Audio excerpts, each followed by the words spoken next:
So apparently I accidentally ripped a hole in the space-time continuum, and it would look a little more impressive if I bothered to download and learn how to use After Effects. Regardless, it's a few hours in the future over there. 5 hours to be exact. I'm about to go get my hair cut, and I wonder why I bothered driving so far to do so. I mean, I wear a hat all the time, and there's plenty of Locks Chopperies in the area that are a lot more convenient than where I drive to. I'm assuming you've forgotten that this is our hairstylist? Oh right, that's the reason why. So, how was she today? As amazing as always. I mean, she's like a power battery for a Green Lantern. She always recharges my desire to be creative and make new things. Plus, our hair never looks better than when she cuts it. So as I've said before, if you're in the LA area and you're looking for a great hairstylist, make an appointment at the local salon in North Hollywood and ask for Irina Murphy. I promise you, you will not regret it. She's so full of energy and hilarity and kindness, and that's why we've been going to her for so many years and will continue to go to her until she retires or our hairline does. Now if you'll excuse me, I have a video to make. And I have to go get a haircut so I can be him in a few hours. 5 hours to be exact.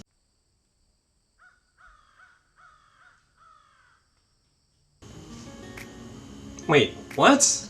Who's Who in my subscription box number 3? I still have all the footage from Kamikaze that I have to get through and talk about. Let me check the notes from producer Sean.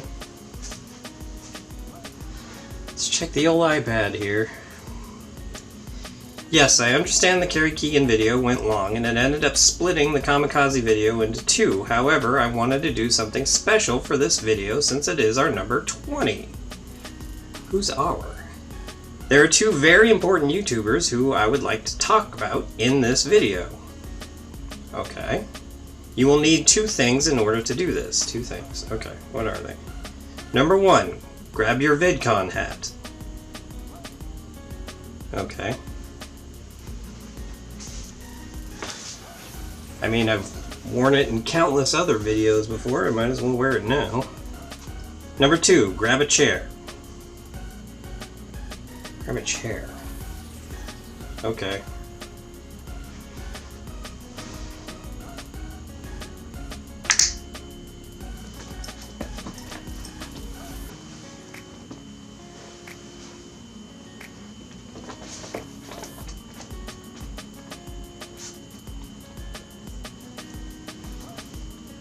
Unscheduled buddy. Number 3, sit in the chair and lower the camera to that level. Okay. Alright. Sitting in chair, camera at eye level, wearing VidCon hat. What's next? Number 4. Watch what happens next. Okay. Wait. Why did I just pop over here? That was... Wait, now I'm on... Okay, now... This is weird. Wait. Oh. Oh. I'm jump cutting back and forth, but... Alright. I understand what's happening now. Cue the graphic.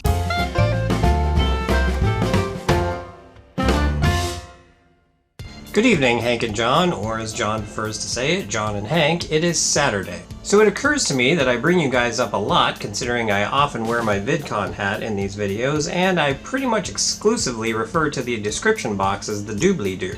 But as I was thinking about it, a lot of my overwhelming 16 followers may not actually know who you guys are. So I've decided to make you the subject of my Who's Who in my subscription box series, linked to the playlist that has the other 2 videos down below in the doobly-doo. Since I am now going to be talking about you guys, it makes it a little difficult to keep up the whole talking to you 2 directly thing that you have perfected so well, so if you will excuse me, I am now going to be addressing my audience for the next few minutes. Hank and John Green are brothers who are from a lot of different places because their parents moved around a lot in their early years, but eventually they settled in Orlando, Florida. Let's first address the elephant in the room, which is John Green. That name sounds familiar. If you've been in a bookstore or the book section of a Target in the last 8 years, you've seen John Green's name.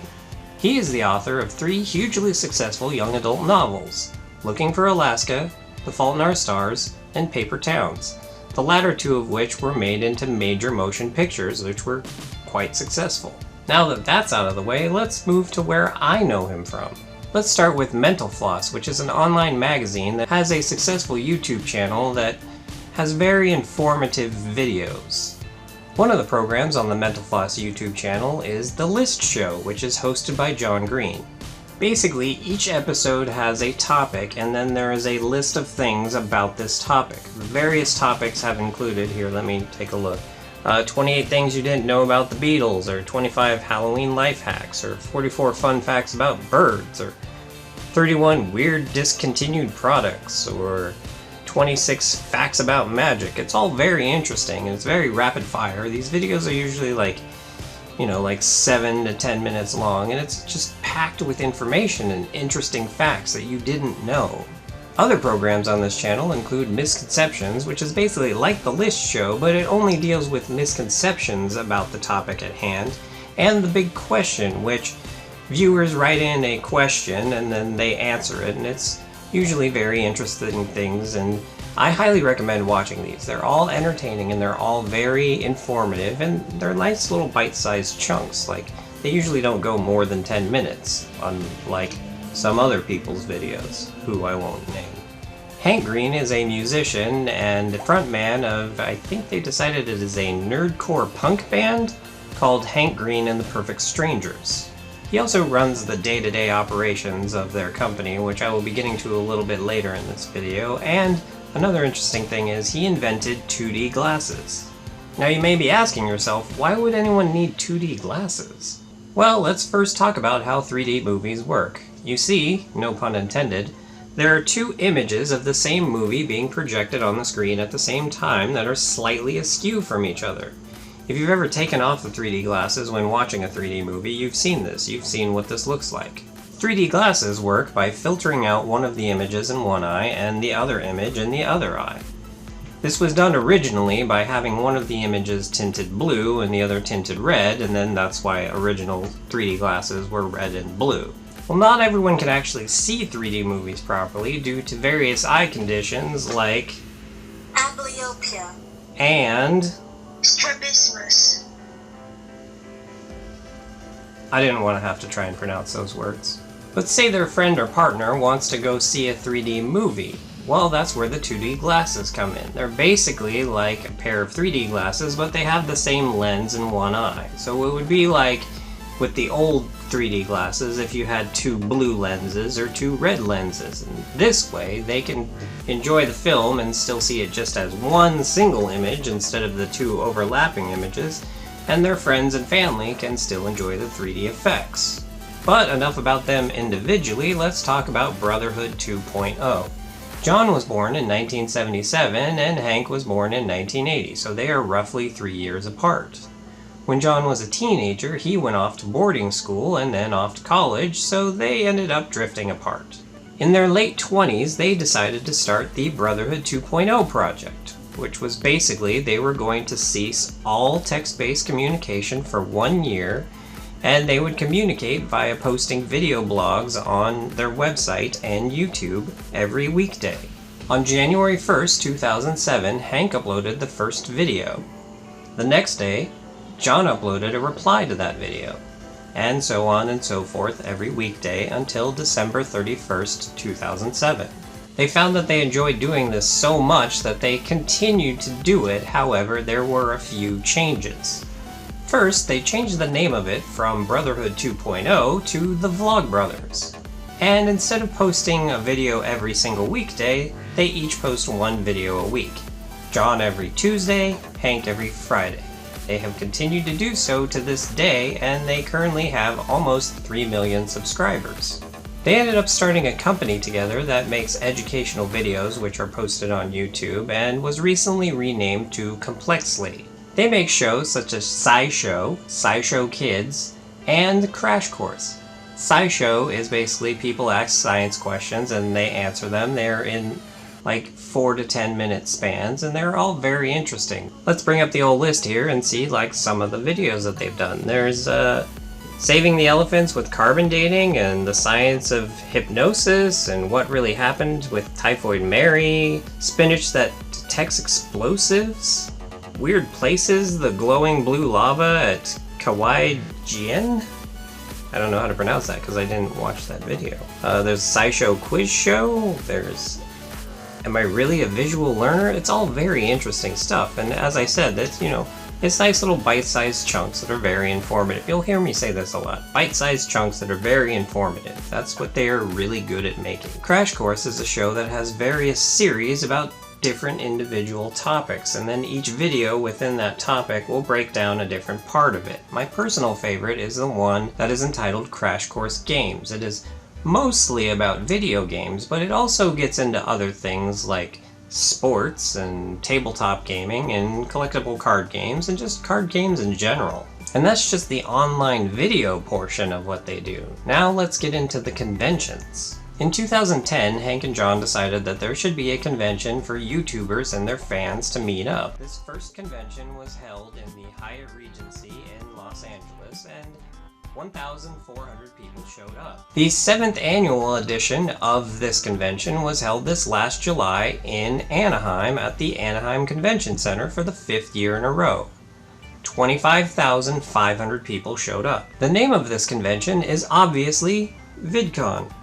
It is the reason the video you are watching right now exists. I have gone to the last 2 VidCons, and that is what inspired me to start making vlogs. My number 000 vlog was actually taken in my car in the parking garage outside of VidCon, like as it had ended, and that was 20 weeks ago, and I am nowhere even remotely close to considering stopping doing this. Another thing that they did is that one of the big announcements Hank made at VidCon this year was the creation of the Internet Creators Guild.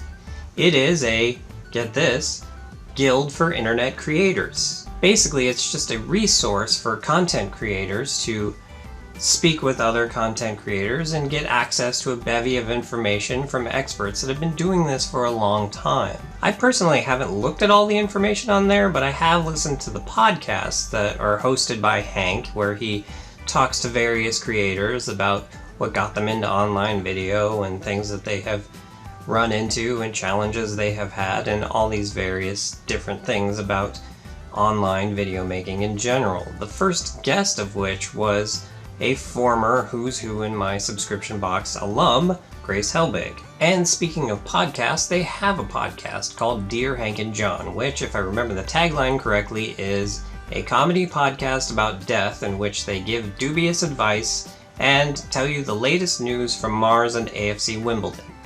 AFC Wimbledon being John Green's favorite second-tier English football, or soccer to us Yanks, team, who actually has a very interesting story, which John is currently producing a movie about, which should be interesting. Well, should it get made, but I don't see why it wouldn't, because it's got John Green attached to it, and Hollywood thinks he can do no wrong at this point. So, that's the Vlogbrothers. What is it about them that I find so special? Well, I see in them what could have been. Okay, let's do this part. When I was growing up, I also had an older brother who was roughly 4 years older than me. In our teenage years, we grew apart, and especially after he moved out and eventually moved to Texas to live with our father to go to school. When he came back, though, we ended up becoming the closest we had ever been. We had plans to make movies together and eventually move out to California, but in the tail end of 2001, things all changed. He was losing his appetite, and it was obvious something wasn't right. He had recently started working as an editor at the Rocky Mountain branch of Fox Sports Net, and he was waiting for his insurance to kick in before going to the doctor.